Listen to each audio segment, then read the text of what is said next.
What defines a civilization? Palaces for kings? Temples for gods? Tombs filled with gold? What if there was a civilization, larger than Egypt, more populous than Mesopotamia, with cities so advanced they had urban planning and sewage systems? Millennia before Rome, they existed. We call them the Indus Valley Civilization, or the Harappans. At their peak, they covered over 1 million square kilometers. They were masters of trade, brilliant engineers, and then, around 1800 B.C., they vanished. They left behind one mystery that has lasted a century, thousands of artifacts covered in their writing, and we cannot read a single word. Their story has been erased. Today, we open the file on the greatest enigma of the Bronze Age. The investigation begins in 1856. British engineers are building the first railway in the Punjab, in modern-day Pakistan. They need ballast for the tracks. Local laborers point to a nearby mound of ruins, where they can mine old bricks. The engineers notice something strange. The bricks are incredibly ancient, yet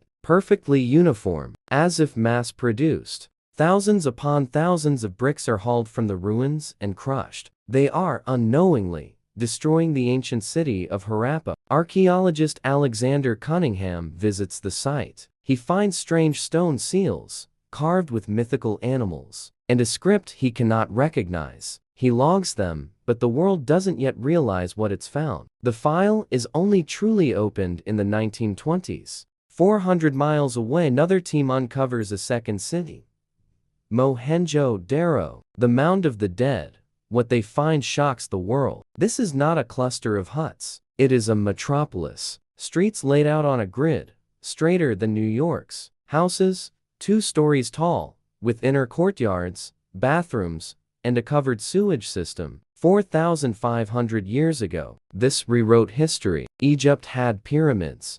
Mesopotamia had ziggurats, but the Indus Valley had urban planning. They had sanitation. The level of social planning required to build this is an order of magnitude different from what we saw at the time. As the excavations deepened, the mystery grew. Archaeologists searched for what they always found in other civilizations: the king's palace, the monumental temple to the chief god, the royal tomb filled with gold. In the Indus Valley, they found none of it. The largest structures, like the Great Bath or the Great Granary, appear to be public, communal. The houses vary in size, but there is no single, giant palatial complex dominating the skyline. They found this small statue, which they named the Priest King, but it's a guess. There are no colossal statues of pharaohs or emperors. And they found this, the dancing girl, not a goddess, not a queen, just a girl. This raises a radical question. Did the Indus civilization lack centralized power? Did they have no kings?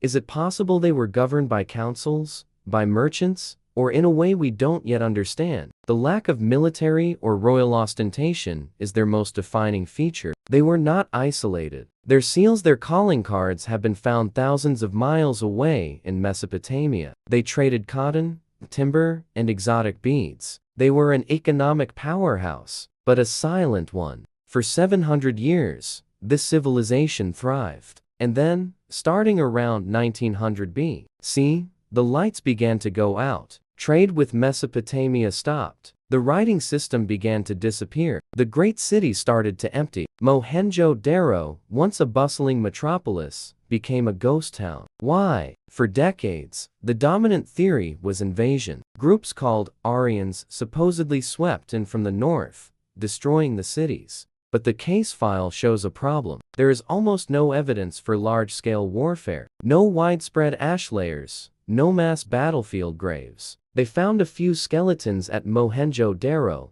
but nothing that suggests a massacre that brought down an entire civilization. The invasion theory is mostly dead. The culprit, according to new investigations, is more subtle and more familiar. Climate. The Harappan civilization depended on the rivers, but the monsoon patterns shifted. The Sarasvati River, which hosted hundreds of settlements, dried up. It became a phantom river. Without water, the mass-produced agriculture that supported the cities collapsed. The social order unraveled. People weren't massacred. They just Left. They migrated in small groups east, to the Ganges Valley, and their unified, urban identity dissolved. Their civilization wasn't destroyed. It evaporated. They left. And they took the key. Their disappearance left us with the final dark file, the Indus script. We have over 4,000 artifacts with this script. About 400 unique symbols. It looks like hieroglyphs, but it's not. It's written from right to left.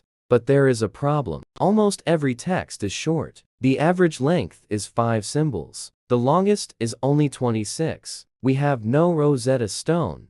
No bilingual text to compare it to. We debate everything. Is it even a language? Or just symbols, like traffic signs? Most scholars believe it is a language. But which language family? Dravidian? Indo-European? Something else lost entirely? The computer can find patterns, but it needs a key. Until this code is broken, the Harappan civilization remains silent. We don't know the names of their leaders. We don't know the names of their gods. We don't know what they feared, what they loved, or what they wrote on their trade coins. Their entire history, their literature, their laws, their myths, is erased, locked away on these tiny stone seals. The Harappan Enigma remains frustratingly open. What we found is a paradox, a civilization that had the engineering to rival the future, but seemed to lack the vanity of kings. A vast, orderly society that valued trade over war. Their collapse is an ancient warning about the fragility of civilization against climate change. And their silence is archaeology's greatest challenge.